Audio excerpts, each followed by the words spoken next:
le prophète, paix et salut de Dieu sur lui, a dit que celui qui ne se préoccupe pas de la vie de sa communauté n'est pas des nôtres. Cela veut dire que ce soit le frère Tariq Ramadan, qui l'a prouvé en plusieurs occasions, se préoccupe de ses frères et sœurs de Côte d'Ivoire. C'est pourquoi il n'a jamais hésité à venir dans notre pays en compagnie de son épouse que vous avez vu tout à l'heure à l'antenne pour donc venir soutenir les Ivoiriens, partager avec eux sa foi, cette foi en l'homme. Là, Jali Oda, faut-il encore le rappeler? Certainement, et c'est même sûr, il n'y a aucun doute là-dessus, Tariq Ramadan va apporter des messages très forts conformément à ce thème qu'il va développer, la paix et la réconciliation pour tous les fils et filles de Côte d'Ivoire. L'année dernière, il a développé un thème. Ce thème a bien retenu l'attention de tous au point où, après le passage du célèbre islamologue, les cassettes audio se sont arrachées comme des petits pains ici à Abidjan. Musulmans comme nous, musulmans, se sont en tout cas procurés ce message, ces enseignements forts de Tariq Ramadan. Certainement ce soir encore, il va livrer des messages forts, il va attendrir le cœur des Ivoiriens pour que enfin nous puissions regarder dans la même direction en tournant cette page triste qui n'aurait dû jamais s'écrire ici en Côte d'Ivoire. Nous avons toujours vécu en bonne intelligence ici en Côte d'Ivoire entre frères et sœurs de la sous-région et même de toute l'Afrique et de l'international. Il n'y a pas de raison qu'après cette nuit de destin que Allah subhanahu wa ta'ala nous offre ce soir de vivre, que nous puissions encore nous séparer dos à dos sans se réconcilier autour de la mère patrie, la Côte d'Ivoire qui a besoin de tous ses fils et filles pour sa reconstruction. Alou Yeda, je pense qu'on ne va pas tarder à annoncer peut-être Tariq Ramadan pour sa conférence, mais en attendant, l'intervenant est en train de nous donner un peu le portrait, le palmarès de ce grand conférencier international.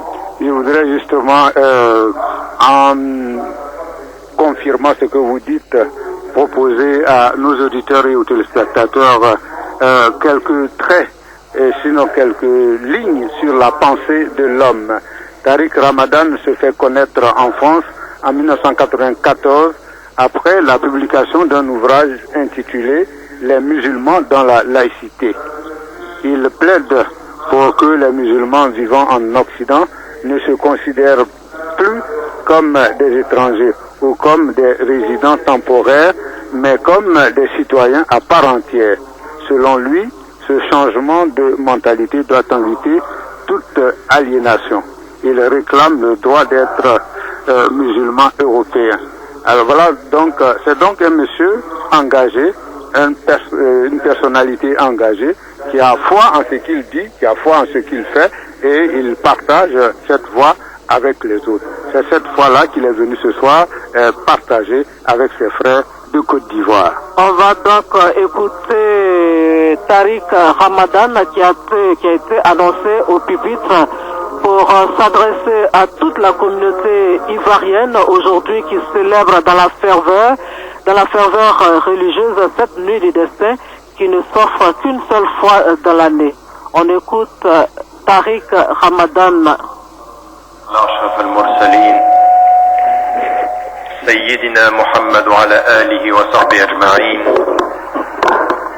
ونعوذ بالله من شرور أنفسنا ومن سيئات أعمالنا من يهد الله فهو المهتدى ومن يضلل فلن تجد له وليا مرشدا ونشهد أن لا إله إلا الله وحده لا شريك له ونشهد أن محمدا عبده ورسوله أيتها الأخوات أيها الأخوة أحييكم بتحية الإسلام تحية من عند الله مباركة طيبة السلام عليكم ورحمة الله وبركاته.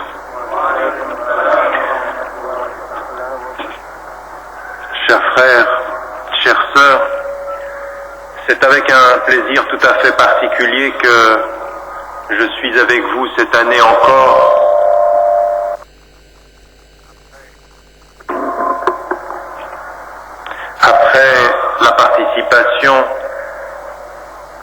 Mecca Cadre de 2010, Alhamdulillah, nous voici réunis en 2011. Et avant de commencer, j'aimerais simplement bien sûr remercier fraternellement du plus profond de mon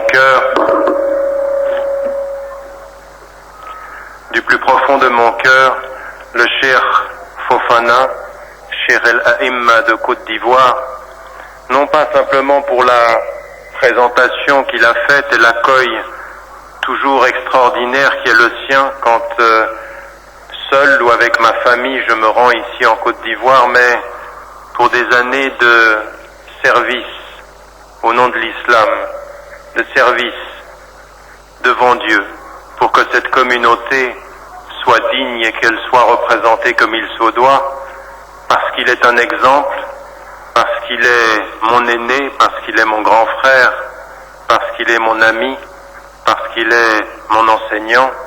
J'aimerais, en votre nom à tous, le remercier chaleureusement de cet accueil. Il sait ce que mon cœur porte, Dieu sait l'amour que je lui porte, walhamdulillah. J'aimerais également ne pas oublier au moment où je suis ici la mémoire d'un frère qui est parti et que Dieu a rappelé, Moussa Touré, rahimahullah, rahmatan wasi'a, qui avait préparé la première visite l'année dernière et qui n'est pas parmi nous, mais dont la présence avec nos invocations demeure importante aujourd'hui pour nous tous.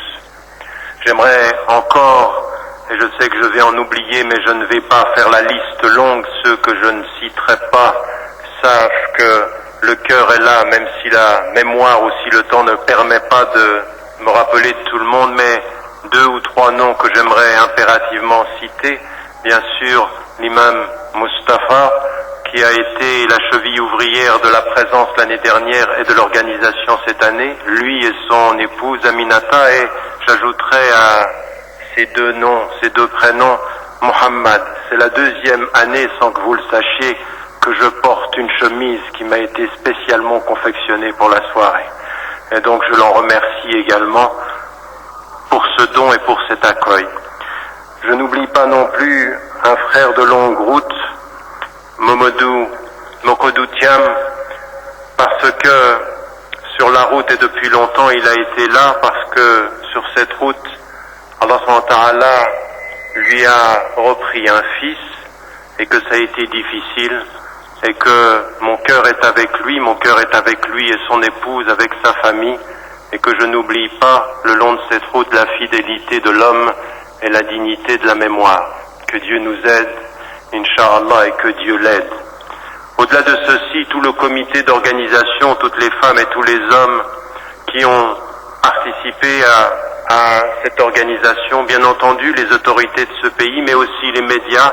Pour la 2e année consécutive, elles sont présentes. Elles nous donnent la possibilité de faire passer une parole qui est une parole de paix, une parole de dignité, une parole de justice, une parole de réconciliation.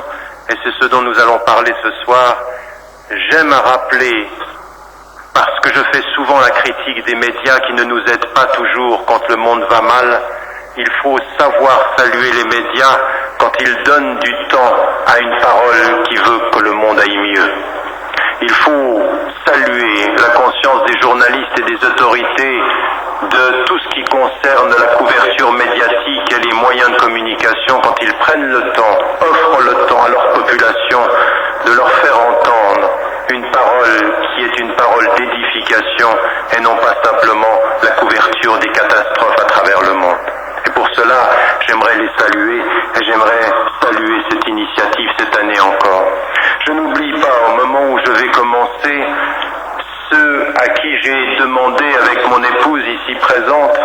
Vous savez, je ne suis pas grand-chose, contrairement à tout ce qui vous a été dit. Devant Dieu, finalement, tous ces titres, tous ces livres, tous ces écrits ne sont rien. Un jour ou l'autre, je me retrouverai comme chacun d'entre nous, seul devant Dieu, et il faudra rendre des comptes. Mais en n'étant pas grand-chose, je serais encore moins que cela si je n'étais pas soutenu et accompagné par la femme qui est ma femme et qui vous a été présentée tout à l'heure.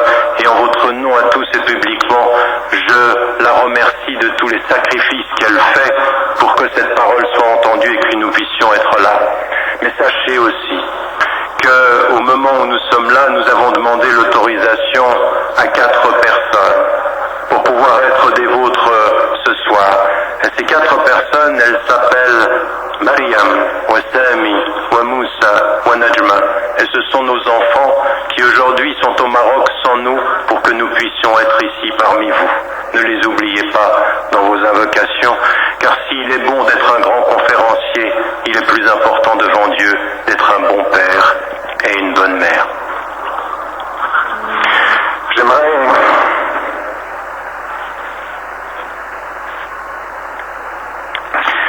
également, au moment où je vous rappelle à cette nuit particulière, le frère Mustapha a eu la gentillesse de rappeler qu'effectivement ce 26 août c'est mon anniversaire.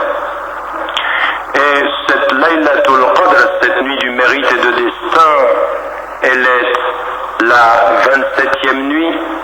Elle peut être n'importe quelle nuit impaire des 10 derniers jours.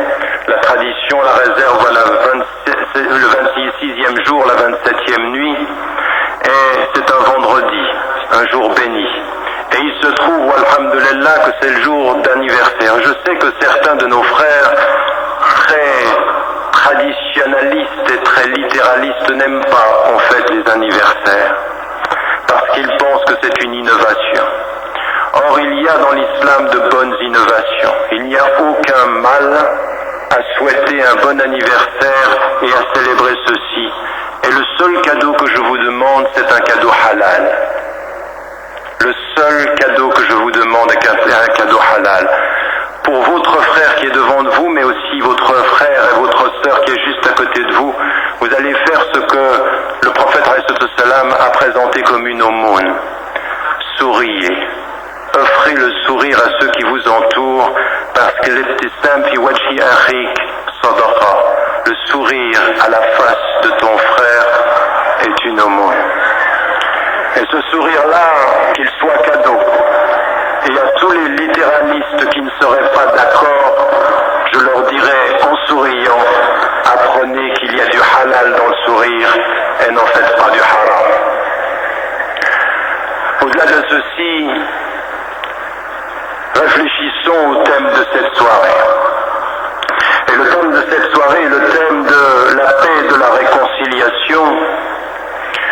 Et j'aimerais inverser les termes du sujet pour le rendre plus profond et plus clair, dans le sens exactement de ce qu'a dit le cher Fofana dans son introduction. En fait, ce qu'il faut comprendre, c'est que cette nuit, c'est une nuit de paix, mais que la réconciliation est une condition de la paix. En d'autres termes, ce n'est pas paix et réconciliation, c'est en termes de conditions de la paix que faut-il faire pour la réconciliation. La réconciliation étant la condition ultime de la paix. Et quand il a été cité et récité à plusieurs reprises, les versets qui constituent ce chapitre dans le Coran qui nous